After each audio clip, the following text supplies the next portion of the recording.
होता है उसके अनुसार हम इसे सरल करेंगे। बोर्ड मास को बताए हैं, अगर नहीं क्लास में बताए हैं तो देख लेना। बोर्ड मास का मतलब होता है, ये थोड़ा सा हम दोहरा देते हैं, BODMAS, यही है बोर्ड मास। हल्का सा समझ देते हैं। B का मतलब होता है ब्रैकेट और यहाँ ऑफ का मतलब होता है का, D का मतलब होता है डिवाइड भाग, M का मतलब होता है गुना, A का मतलब होता है जोड़ और S का मतलब होता है घटाव। क्या करेंगे? सबसे पहले हम क्रिया करते हैं ब्रैकेट का यानी कोष्ठक का, उसके बाद क्रिया करते हैं का, उसके बाद क्रिया करते हैं भाग का, उसके बाद क्रिया करते हैं जोड़ गुना का और उसके बाद जोड़ का, लास्ट में घटाव का। तो बेटा इसको जो ध्यान में रख लेगी उसको बनाते कोई दिक्कत नहीं होगा। तो हम अब चलते हैं इसको मिटाएं। हाँ, तो इसको मिटाते हैं। जैसे पहले कहा जाता था कि पहले का पीछे भाग तब गुना तब जोड़ घटाव। हम लोग पढ़ते थे तो यही सोच करके पढ़े थे, इस तरह का कोई रूल कोई नियम कानून बतलाने वाले नहीं थे। मुझे तो इसी स्कूल में पढ़ी हूँ तो कोई बताने वाले थे अच्छे से नहीं थे, लेकिन मैं अपनी टूटी फूटी भाषा में अगर हिंदी और इंग्लिश मिक्स करके ही बताती हूँ तो कम से कम समझ जाना चाहिए आप लोगों को कि किस तरह से हम इसको सरल करना है, किस तरह से बनाना है। तो अब हम चलते हैं अपने काम की ओर, अपने लक्ष्य की ओर। मेरा लक्ष्य है कि आप लोग समझें और पारंगत हो जाए मैथ में और इसके साथ साथ सभी विषय में। तब बराबर का चिन्ह देते हैं, 3 माइनस बड़ी कोट 3 माइनस 3 माइनस, यहाँ तक तो ऐसे ही रहेगा। उसके बाद छोटी कोष्ठ नजर नहीं आ रहा है, नहीं दिख रहा है, तब छोटी कोष्ठक नहीं है, तब बारी आती है मंझली कोष्ठक। यहाँ तक हम ज्यों का त्यों लिख लिए और उसके बाद मंझली कोष्ठ के अंदर, मंझली कोष्ठ के अंदर है बेटा 3 माइनस 3 और इसके ऊपर है रेखी दिया हुआ इस तरह से, है ना? तो मंझली कोष्ठ के अंदर है इतना का कितना आता है हम बता देते हैं। कि बता कि कह रहा है कि जो ऊपर ने माथे पर लगा दिया है ऐसे करके घेरा, कि कहता है घेरा कि सबसे पहले क्रिया मेरा करो। क्या कर रहा है? सबसे पहले मेरा क्रिया करो। तो कर देते हैं भाग 3 और -3 में से 3 गया तो कितना बचा? 0 बचा। अब 3 में और 0 गया, अब कितना बचा? 3 में 0 गया यानी 3 में 3 0 घटा तो 3 बचेगा जी। तब हम इसको डायरेक्ट अगर 3 यहाँ लिख देते हैं तो अगर 3 लिख दिए इतना का हम 3 लिखे तो कोई दिक्कत नहीं है, कोई दिक्कत नहीं है। कैसे 3 आया? अब उसके बाद मंझली कोष्ठ बंद, उसके बाद जोड़ 2 का। अब यहाँ हम क्रिया कर भी सकते हैं, इसको अगर कर लेते हैं तो कर भी सकते हैं क्योंकि कोष्ठक के अंदर तो अलग से क्रिया हो, नहीं तो छोड़ो हम कोष्ठक को हटा करके ही करेंगे 2 और यहाँ बड़ी कोष्ठक। यहाँ तक समझ गए आप लोग? हाँ। अगर बेटे यहाँ तक समझ गए तो हम लोग अपने मंजिल की ओर चले और अगला स्टेप क्या करता है उसको समझे। अगला स्टेप कर रहा है कि अभी मंजिल कोष्ठ थोड़ा सा है, इसको हटाना है। वहाँ भी देखते रहना बेटा, 3 माइनस मंजिल कोष्ठ नहीं बड़ी कोष्ठ 3 माइनस 3 माइनस। अब देखो इसको हटाना है तो यहाँ माइनस है और ये मंजिल कोष्ठ के अंदर 3 है, इसका मतलब यह +3 है। क्या है? +3 है। तो यहाँ प्लस और यहाँ माइनस, इसका मतलब माइनस प्लस हो जाता है माइनस।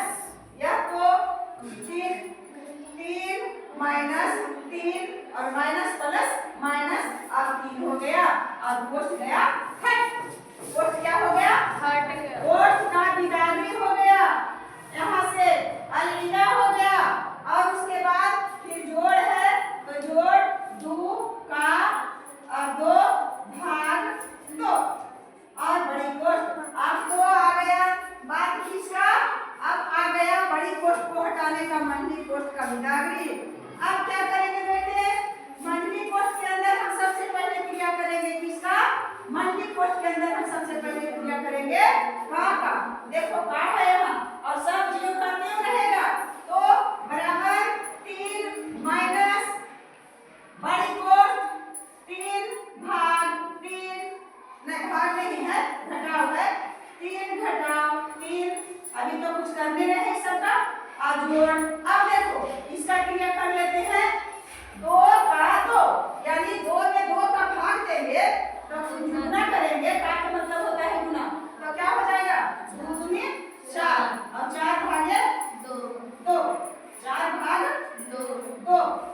गया। लगता है कि मिटाना पड़ेगा ऊपर से, इसलिए ऊपर सही से देखते जाना। उसके बाद फिर 3 माइनस छोटा छोटा लिख रहे हैं। आप देखो बेटे, अभी भाग का क्रिया करेंगे। 3 माइनस 3 घटाओ, माइनस माइनस बोल दिए 3 और जोड़ 4 में अभी भाग का क्रिया करेंगे। 4 में 2 से भाग देंगे तो कितना आएगा? 2 गुना 4। अगर हम यहाँ 2 लिख दिए तो कोई दिक्कत नहीं है। हाँ, तो अब अगला स्टेप है कि हमें ब्रैकेट के अंदर ही पहले क्रिया करना है। तो 3 और माइनस, देखो बेटे 2 3 के पहले माइनस है और 2 3 के पहले क्या है? प्लस है और 2 के पहले प्लस है। तो हम प्लस को एक जगह कर देते हैं इकट्ठे, तो 3 और 5 और माइनस को एक जगह कर देते हैं इकट्ठा, तो -3 और -3 तो हो गया -6। यहाँ तक आप लोगों को समझने में कोई दिक्कत नहीं दिक्कत है। और उसके बाद ब्रैकेट बंद। अब देखो थोड़ा सा हो गया। अब यहाँ से चलते हैं, इसको ऐसे लाते हैं क्योंकि जगह नहीं है बेटा। क्या है?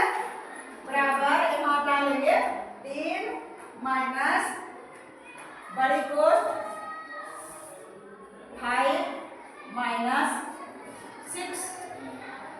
इतना ही नहीं है? इतना ही नहीं है जी। उसके बाद देखो बेटा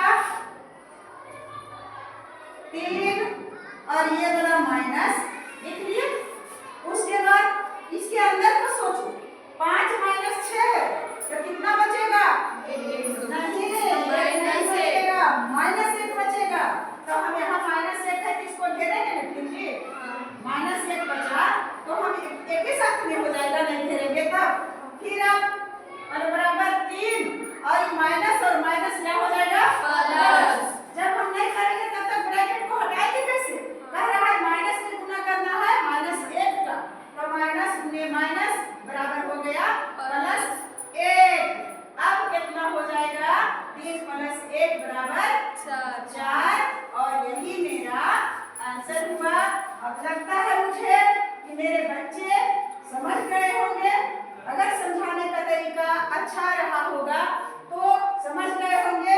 विशेष तो आप लोग पर निर्भर है कि यदि आप लोग ध्यान से समझिएगा और अपना अभ्यास जारी रखिएगा।